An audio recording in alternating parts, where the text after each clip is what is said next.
Hello, everyone. Welcome to Backyard Musings, broadcasting live from Apple Valley, California. I'm Steve. I'm Scott. Got the computer kind of elevated a little bit, so we're not looking down. Making me look shorter. I'll go like this. Sorry we're late today. Busy day. We were cleaning the church this morning. Then we helped a sister move out of the ward, and then I went to my first estate sale. I've been watching Sreetips, Sreetips, and he synthesizes gold and silver. And that's where you get precious metals, right? Rings and that stuff. And so there early enough. Today was day 2 of a 3-day estate sale, and I went there and said, "Hey, you got precious metals?" Oh no, it sells the first day, the first hour. That and tools. So all the chairs were out there in the front, so I missed it. So, anyways, hair pieces. A plug for Sreetips. This right here is a gold ingot. 8.9 grams. It's on eBay. You can see the price, $831 it's going for right now. His video, I watched him make this 2 days ago. And literally, he had 2 beakers of electrolyte scrap liquid that he had used to synthesize gold previously. It had dust and fines in it that was gold and some, little bits at the bottom. So he vacuumed out the liquid and he used distilled water and combined the solids into one, and then he boiled that with muriatic acid, hydrochloric, several times until it got clear, till it was really pure. Transferred the solids into his melt bowl, and this is like a 30-minute, detailed video. I'm just breaking it down. And then he melted that, used some borax to refine it, whatever, poured it into his ingot thing, and this is what he got. 8.9 grams of solid 24 karat gold from scrap liquid that he used to synthesize. So needless to say, you're on fire. I'm on fire. I mean, it's fascinating science. He's a chemist, man. He does chemical stuff, You can't just go do this unless you want to lose an eye. Stay tuned. Or die from fumes. I feel an episode coming on about this, so stay tuned. Steve passes out from from stuff in the fumes in the garage. Okay, let's get over there. There's an explosion in Northeast Apple Valley. You'll know that Steve's cooking gold. Okay, got to start somewhere, I guess. He's inspired me I'm going to take a chemistry class. Okay. And start building up in chemistry. Periodic table, man. I saw that thing, and they told me I had to memorize that thing, and I said, I'm out of here. Yeah. I feel that's how I was. Chemistry was not my degree. It was not in my track. I just needed it for a science elective. And I was really sad, too, because the teacher we had, Mr. McGregor, he was a cool guy. You had Mr. McGregor? I had a Mr. McGregor, cool. Yeah. Cool. He was a good guy, yeah. But, yeah, that class was just way too smart for me. So, anyway. All right. Getting enough quality sleep is essential for maintaining overall health. It supports better brain function, strengthens the immune system, and promotes a healthy heart. On the other hand, sleep disorders like insomnia and sleep apnea, which we reported on insomnia earlier. We have talked about that, right? Can harm both health and quality of life. I know that for sure. I should have got one of my pictures from Afghanistan where my eyes are like yellow, jaundiced. Not good. Right around the eyes. It was terrible over there. Poor sleep has also been linked to the early onset of neurodegenerative diseases and can serve as an early warning sign of dementia. A groundbreaking study unveils how non-REM sleep triggers brain cleansing through synchronized neurotransmitter and fluid dynamics, essential for preventing neurodegenerative diseases. Researchers warn against common sleep aids that could disrupt these processes and pose long-term risks to brain health. Would you like to know more? Okay, I'm just throwing this out there at the beginning of this thing. This segment, the next couple segments we do there's words in here that my brain cannot pronounce well. So suck it up, man. Please don't laugh at me. Well, you can laugh at me. I don't care, but don't judge me because I can't pronounce some of these words that are thrown into this script on purpose, I believe sometimes. But anyway, we're not going to judge you. Another story. A groundbreaking study published on January 8th in the journal Cell reveals for the first time the tightly synchronized activity of non-phenphendrin Norepinephrine. Okay. I wouldn't even know how to. A neurotransmitter, cerebral blood flow, and cerebrospinal fluid, or spinal, CSF, during non-rapid eye movement, non-REM sleep in mice. Mice! Back to the mice. We love mice, don't we? Well, what do. would we do without mice, man? We do. What would cats do without mice? Yeah, we'd be talking about beagles. Or monkeys. Not good. Fauci Island, Monkey Island. Yeah. We don't even mention that guy. So. No. These synchronized oscillations drive the lymphatic system, a brain-wide network responsible for clearing out protein waste, including amyloid and tau. We talked about tau. We have talked about tau. Key contributors to neurodegenerative diseases. The study also holds a warning for people who use the commonly prescribed sleep aid Zolpidem.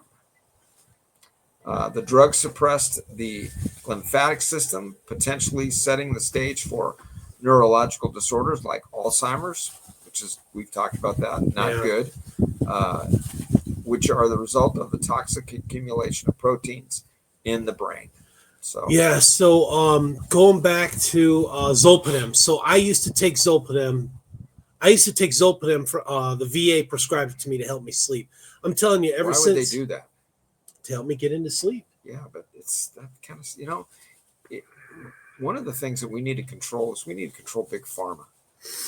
We are prescribed way too many drugs, that's what the VA way too does. Many pills. The VA just throws a drug at it. I think most all normal doctors, I say normal, your run-of-the-mill doctors, that's what they do. They prescribe some kind of medication or a pill or something, we're just tearing our bodies out. Anyway.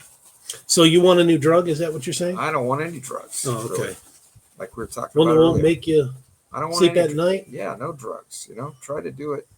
Although I do take acetaminophen a lot. But, not a lot, but that's my drug of choice. You didn't catch another pigeon. Huey Lewis in the news? I don't. That's during my period of time, yeah.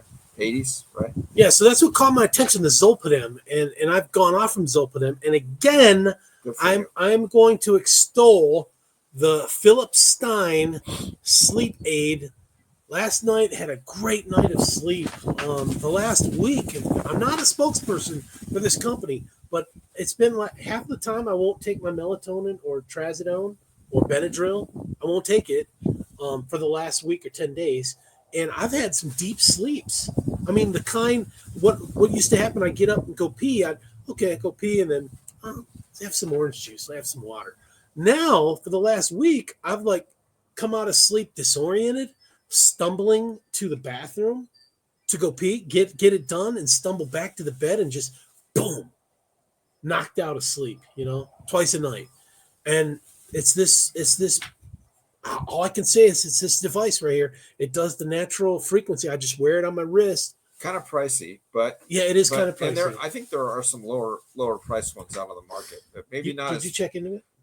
Sort of for my wife. Yeah, but I think that they may not be as effective, but this is crazy. And I got it for free because of all the tanzanite we bought. We bought a ton of tanzanite, and they threw this in for free. That's cool. That is cool, man. Because that's about a $250 bill right there. Yeah, so it's cool. So, quote, as the brain transitions from wakefulness to sleep, processing of external information diminishes while processes such as lymphatic removal of waste products are activated, explained Macon Nedergaard. He's a doctor, an MD, DMSC, co-director of the University of Rochester Center for Translational Neuromedicine, and lead author of the study. This he's pedigreed, man. Smart guy. Yeah. Quote. Probably tell you all about it, too. Definitely. The motivation for this research was to better understand what drives lymphatic flow during sleep, and the insights from the study have broad implications for understanding the components of restorative sleep. Okay, so the research conducted by a team at the University of Rochester and the University of Copenhagen employed an optic technique called flow fiber photometry. Photometry. Okay. Combined with, here we go, electroencephalogram. Okay, what you said, and electromyography monitors. Unlike I don't know how those work. Yeah, I don't even know what they are. Unlike previous research techniques, which immobilized the mice and used anesthesia to induce sleep, The new approach allowed researchers to record brain activity during long, uninterrupted periods of wakefulness and sleep while allowing mice to move freely during recordings. Wow. Interesting. So Yeah. was that like a hypnotic type thing? Maybe photometric. It said photometric. Yeah, that's kind of weird. So the research highlights the critical role of norepinephrine, a neurotransmitter associated with arousal, attention, and the body's response to stress. The team observed that slow, synchronized waves of norepinephrine, cerebral blood volume, and CSF flow characterize non-REM sleep. The norepinephrine, that's a good one. Norepinephrine triggered microarousals causing vasomotion, the rhythmic constriction of blood vessels independent of the heartbeat. This oscillation in turn generates the pumping action. This is starting to get, erotic. Really? What? We're trying to keep this PG, man. Well, who comes up with this? Let's get through this paragraph here. Who comes up with this? Let's get through this paragraph. This oscillation in turn generates the pumping action necessary to move CSF in the lymphatic system during sleep. Quote, these findings, combined with what we know about the lymphatic system, paint the whole picture of dynamics inside the brain.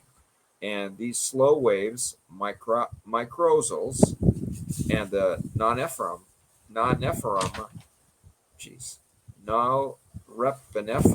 were the missing link, says Natalie Hogland, PhD, first author of the study, and currently a postdoctoral fellow at the University of Oxford. Another smart lady. Another place of Brainiac. Yeah. Lots of smart people. Yeah. So listen up. Yeah. The study also explored whether sleep aids replicate the natural oscillations necessary for lymphatic function. The team focused on Zolpidem, evil, a sedative marketed under the name Ambien, Right. which is not good. You don't like I've heard the Ambien. Yeah, which is frequently prescribed to treat insomnia. While Zolpidem effectively induced sleep in the mice, it also suppressed norepinephrine oscillations, disrupting the lymphatic system and impeding the brain's waste-clearing processes, a finding that raises concern about its long-term use. And I'm thankful that the VA got me off from that. They really did. Everybody, right? They should be getting everybody off of that. Yeah. That's bad stuff. Scientists now have a new tool and potential target to improve sleep. Quote, the research provides a mechanistic link between the norepinephrine dynamics, vascular activity, and lymphatic clearance, advancing understanding of sleep's restorative functions, said Nedergaard. Okay, great. Yep. It also calls attention to the potentially detrimental effects of certain pharmacological sleep aids on brain health, highlighting the necessity of preserving natural sleep architecture for optimal brain function. Unquote. Yeah, so let's get us off the drugs and, that's what I'm saying, and try to use something else. You know, what happened to the days of warm milk before you went to bed? There's no way. I'd stay up all night before I drink warm milk. But there are best practices, and the VA gave me a course with PhD type doctors walking me through it. Any holistic stuff? No, just best practices like getting warm and cozy, right? Turning off devices an hour before, trying to cut the caffeine off midday, trying to cut off the liquids by a certain time, right? And then once you're in bed and you're trying to float into sleep, like doing mindfulness things, like you're using your mind to focus the sleep.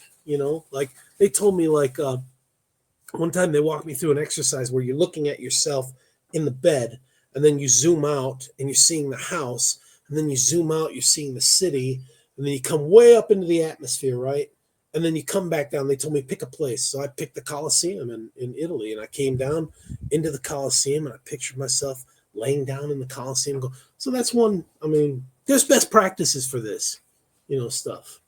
Sounds like Sounds like your doctors were on some kind of these mind altering drugs. No, this was to get you off from ruminating and stressing about stuff. These kind of brain things, games that you play with yourself. Because, you know, face it, people do ruminate. They do worry, especially if something happens at work and, you know, family. Yeah, they're stressing and fussing, and they think about pregnant. it. Yeah, they think about it, and it just, you know, it eats at your mind. You can't sleep, so you do little tricks to help yourself, you know, maybe taking a bath before you go to sleep, getting in that hot water to get you, you know, kind of relaxed. And then when you're waking up in the morning, of course, you want a cooler water to wake you up. You know, getting out of hot water, but that's, you know, like getting out of your hot tub. You eventually got to get out of your hot tub, right? And it's cold. Yeah, and that walk, that 20 feet to get to the doors. Cold. It's cold. Yeah, that'll charge you up.